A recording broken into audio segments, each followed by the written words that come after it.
Line சாக்லேட்ஸ்ல பாதாம், dates, chocolate மூணும் இருக்கு. ருசிக்கு சாக்லேட், அயன் சத்துக்கு டேட்ஸ், புரோட்டீனுக்கு பாதாம். தாத்தா ரொம்ப டெலிஷியஸா இருக்கு. Lion choco dates. சட்டசபையில் 110 விதியின் கீழ் நெல் மற்றும் கரும்புக்கான ஊக்கத்தொகையை வரலாற்றில் இல்லாத வகையில் உயர்த்தி முதல்வர் விஜய் அறிவித்தார்.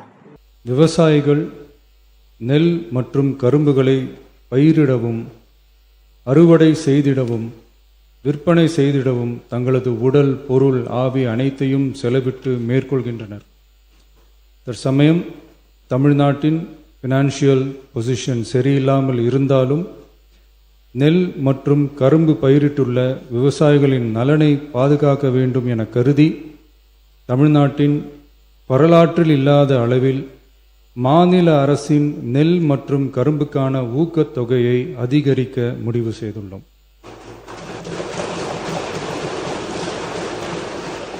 நெல் கொள்முதல் பருவம் வரும் செப்டம்பர் 1ஆம் தேதி தொடங்க இருப்பதால் குறைந்தபட்ச ஆதரவு விலையுடன் மாநில அரசின் ஊக்கத்தொகையாக சன்னரக நெல்லுக்கு குவிண்டால் ஒன்றுக்கு ரூபாய் 289 மற்றும் பொது ரக நெல் ஒன்றுக்கு ரூபாய் 159 என உயர்த்தி சன்னரக நெல் ரூபாய் 2750 பொது ரக நெல் ரூபாய் 2600 என வழங்கப்படும். மாநில அரசு நெல்லுக்கான ஊக்கத்தொகையினை ஓராண்டில் 156 ரூபாய்க்கு மேல் உயர்த்தி வழங்குவது வரலாற்றில் இதுவே முதல் முறையாகும். அதேபோல 2025-26 கரும்பு அரவை பருவத்தில் சர்க்கரை ஆலைகளில் பதிவு செய்து கரும்பு வழங்கும் விவசாயிகளுக்கு ஒன்றிய அரசு மெட்ரிக் டன் ஒன்றுக்கு ரூபாய் 3290.50 நிர்ணயம் செய்துள்ளது. அதற்கு மேல் தமிழ்நாடு அரசால் சிறப்பு ஊக்கத்தொகையாக டன் ஒன்றுக்கு 709.50 ரூபாய் வழங்கப்படும். இதன் மூலம் விவசாயிகளுக்கு டன் ஒன்றுக்கு 4000 ரூபாய் கரும்பு விலையாக கிடைக்கப்பெறும்.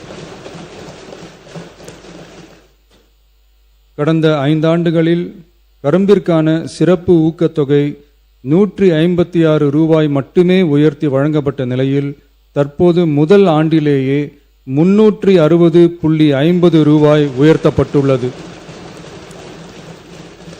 என்பதையும் இம்மாமன்றத்தில் குறிப்பிட விரும்புகிறேன். மாநில அரசால் கரும்பு சிறப்பு ஊக்கத்தொகையாக மெட்ரிக் டன் ஒன்றுக்கு ஓராண்டில் 134 ரூபாய்க்கு மேல் வழங்கப்படுவது வரலாற்றில் இதுவே முதல் முறையாகும்.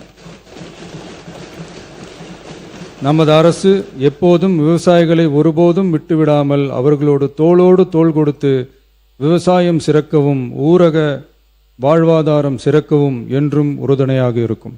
நன்றி.